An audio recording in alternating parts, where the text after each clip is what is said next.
Hello, welcome to Northeast PSC. Today we will be discussing about a very important topic called Geneva Convention. Geneva Convention is associated with conflicts between two countries. Whenever there is a conflict or war, which kind of law or which kind of ethics, which kind of morality we should uphold during the course of conflict. These are the things we will be discussing about in this particular topic. So without any further ado, let us begin today's discussion. So this is me. My name is Nazrul Islam. I'm from Assam. Yeah. So I have been teaching political science and international relations for more than 3 years now. So these are few details about me. If you want to know a bit more, then you can get in touch with me through LinkedIn or X, that is Twitter. Okay. You must be aware that Israel-Philistine war is unfolding like anything. वहाँ पर जो हालात है काफ़ी ज़्यादा serious हो गया.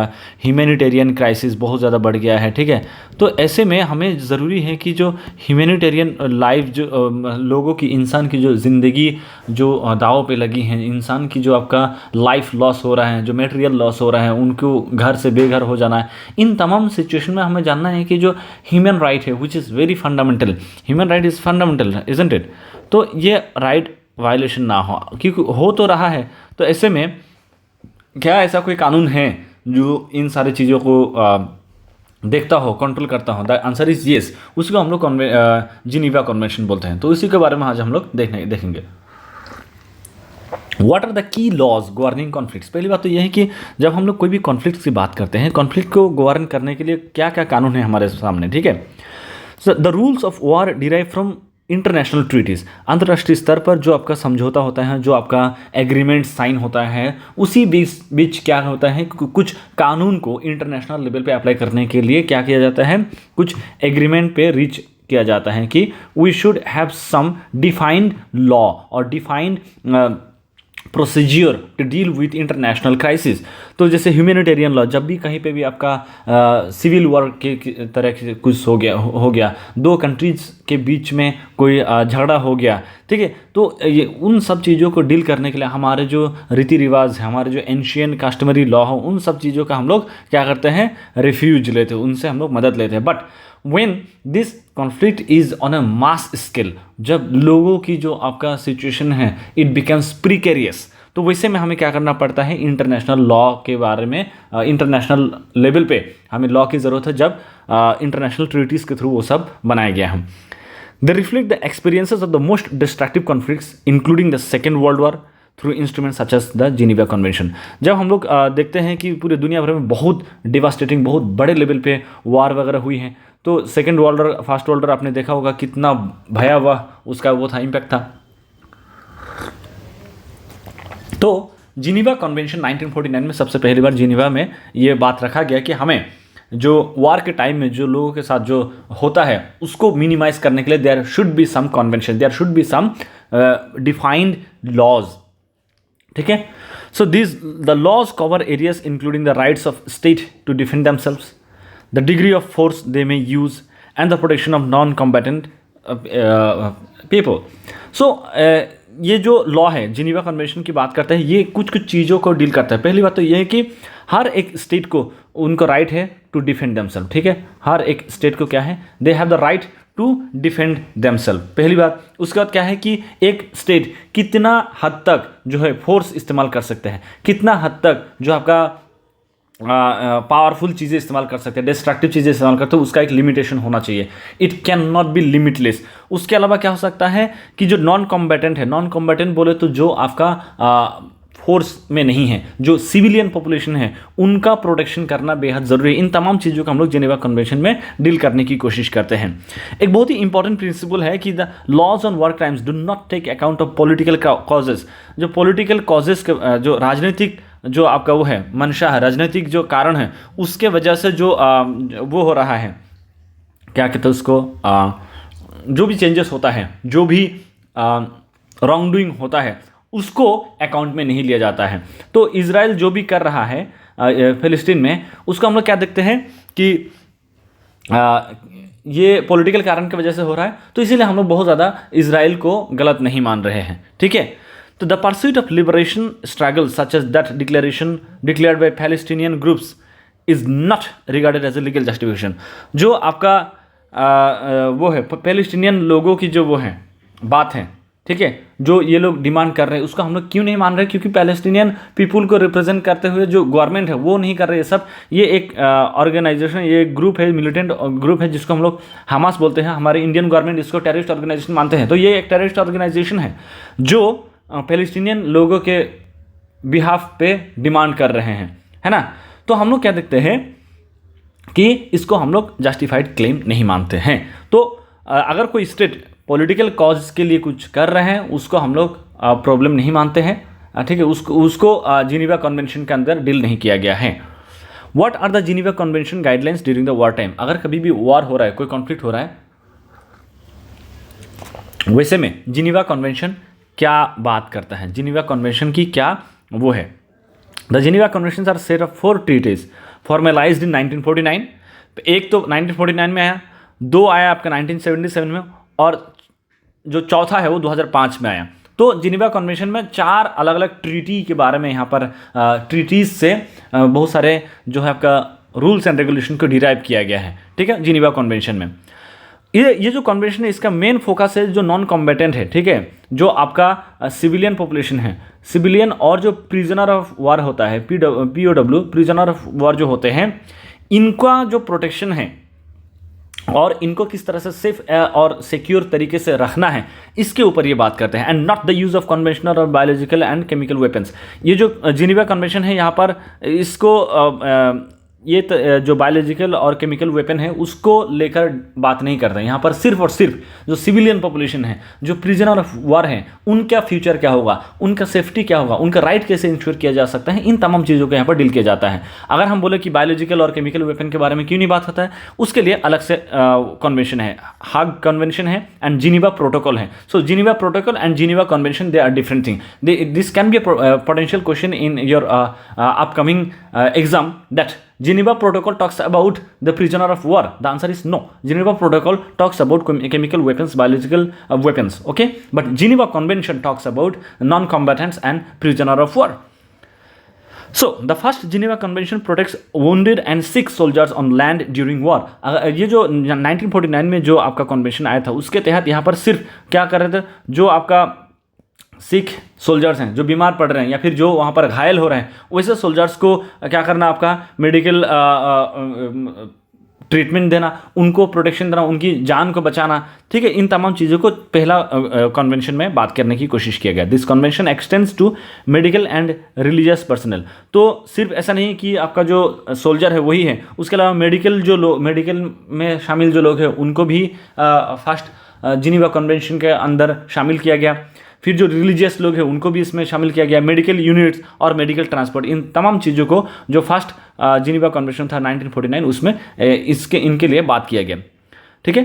Well recognizing distinctive emblems of these organizations, the convention has 2 annexes containing a draft agreement relating to hospital zones and model identity card for medical and religious personal. तो हॉस्पिटल जोन जो होगा वहाँ पर किस तरीके की हमारी तैनाती होनी चाहिए, हॉस्पिटल जोन में हमारी जो है वार टाइम में हमें किस तरह से उस जगह को प्रोटेक्ट करना है। क्योंकि यहाँ पर क्या होता है, जो सिक लोग होते हैं, जो आपका इंजर्ड लोग होते हैं, वो लोग हॉस्पिटल में चले जाते हैं। तो इन दैट टाइम अगर आप कभी भी हॉस्पिटल में अटैक करते हैं, हॉस्पिटल को बर्बाद करते हैं, then it is war crime, है ना।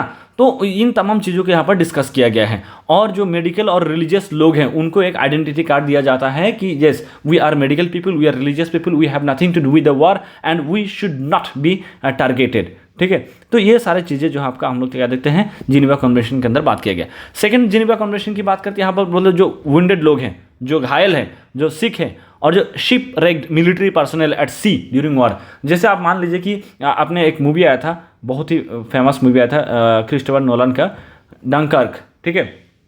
डंकर्क एक वो है जगह है यूके में, कहा वहाँ पर क्या हुआ था कि शिप में वॉर हो रहा था सेकेंड वर्ल्ड वॉर के टाइम में।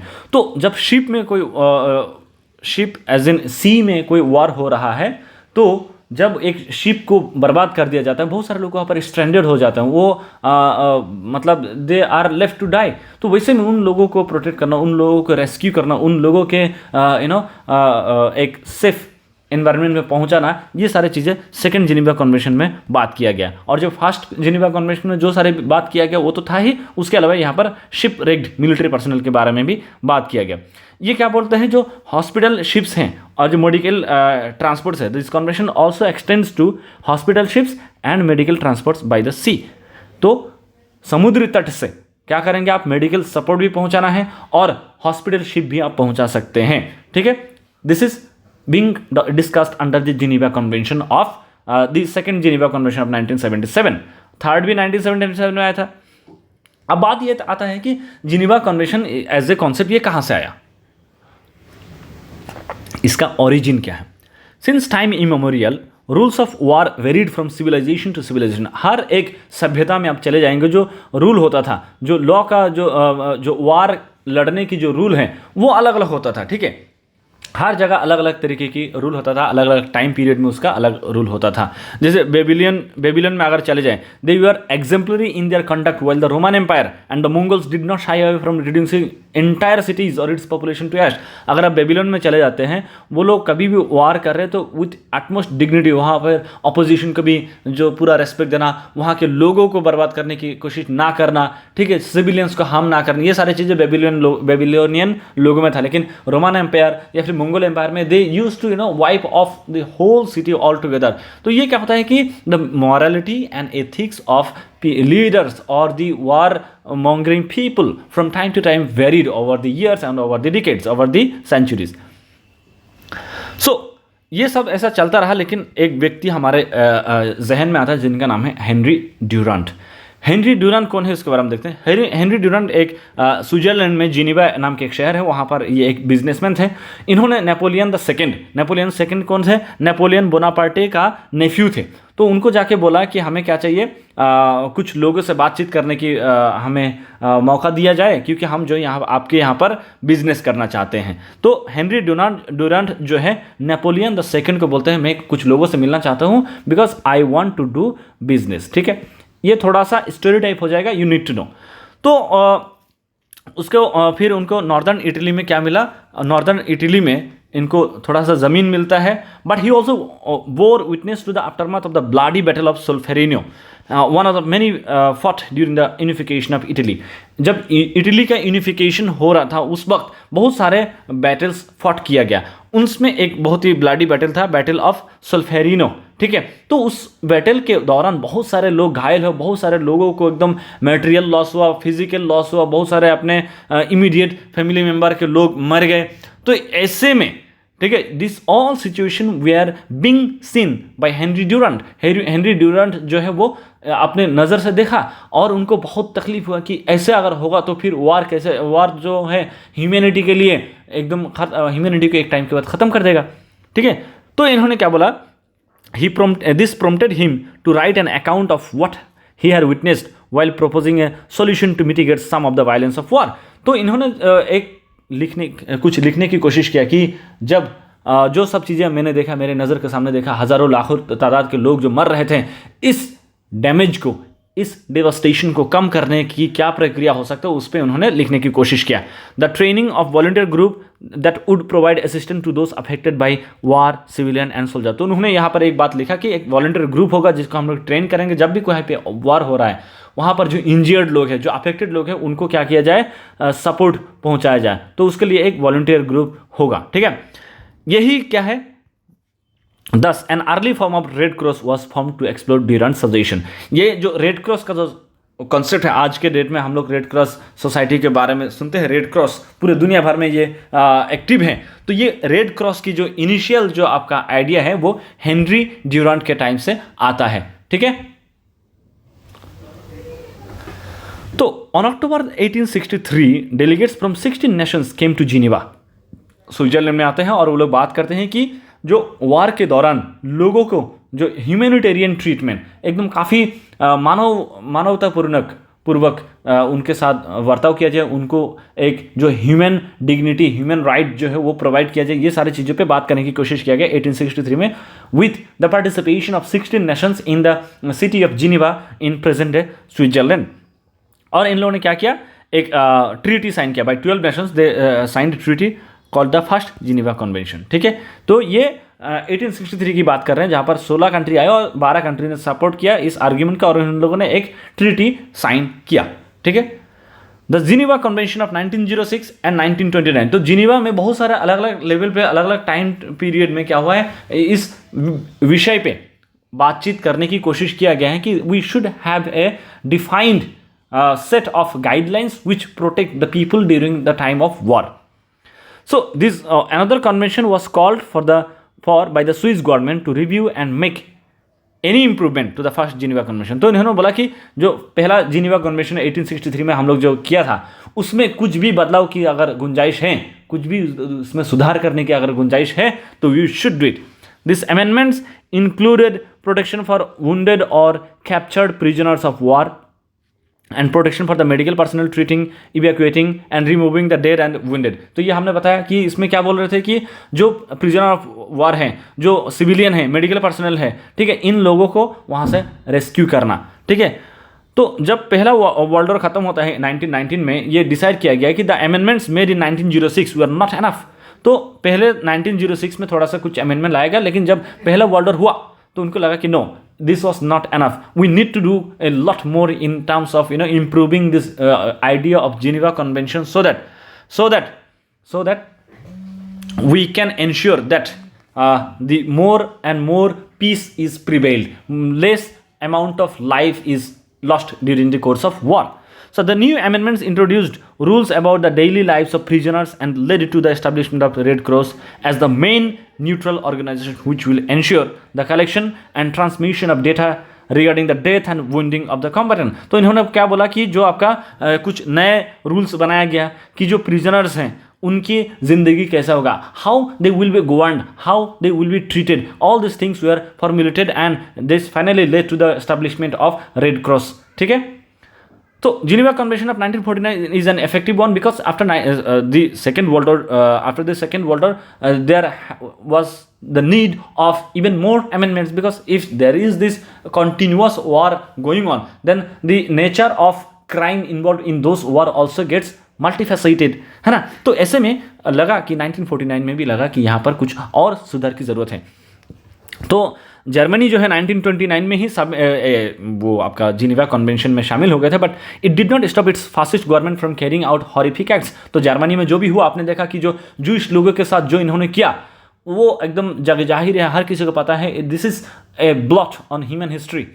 तो ये सब जब हुआ तो जिनेवा कन्वेंशन को और ज़्यादा एक्सपांड करने लगा कि सिर्फ मिलिट्री पर्सनल के ऊपर फोकस करने से काम नहीं होगा, हमें जो है सिविलियंस को भी प्रोटेक्ट करना पड़ेगा।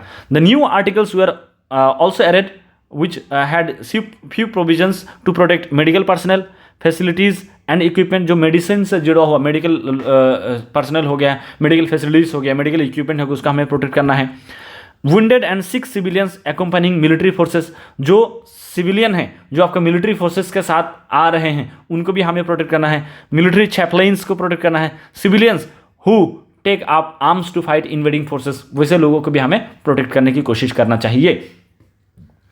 So male and female prisoners of war received expanded protections in the Convention of 1949 such as।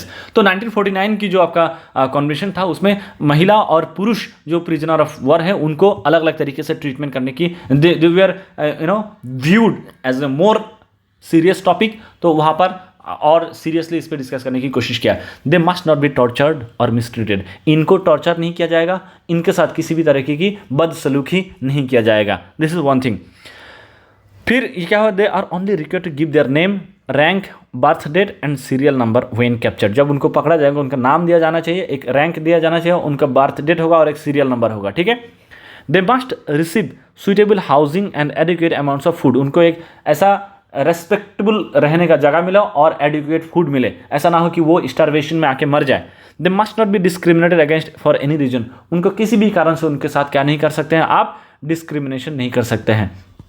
ठीक है, फिर they have the right to correspond with family and receive care packages, तो आप फैमिली मेम्बर के साथ उनका जो है कांटेक्ट करने की संभावना होना चाहिए, और जो केयर पैकेजेस, अगर कोई केयर गिविंग है, मतलब कुछ आपका सपोर्ट उनको देना है, इट इज़ हिज और her right to receive such care packages. Red Cross has the right to visit them and examine their living condition. Red Cross time to time वहाँ पर जाएंगे, उनको उनकी सिचुएशन को देखने की कोशिश करेंगे, उनको अगर उनकी सिचुएशन में कोई इंप्रूवमेंट की ज़रूरत है वो सब चीज़ें यहाँ पर स्टडी करेंगे. Articles were also put in place to protect wounded, sick and pregnant civilians as well as mothers and children. तो यहाँ पर क्या किया गया, वो जो विंडेड लोग हैं, सिक लोग हैं, जो प्रेग्नेंट सिविलियंस हैं, और जो मदर्स हैं, चिल्ड्रन हैं, इन तमाम लोगों को किस तरह से प्रोटेक्ट करना है, ये सारी चीज़ें यहाँ पर हम लोगों ने डिस्कस करने की कोशिश किया through the Geneva convention of 1949. This all are important from the concept of war और conflict, and this is what you need to know about Geneva Convention. That shall be all for today's discussion. See you in the next topic. Till then, thank you so much. Bye bye.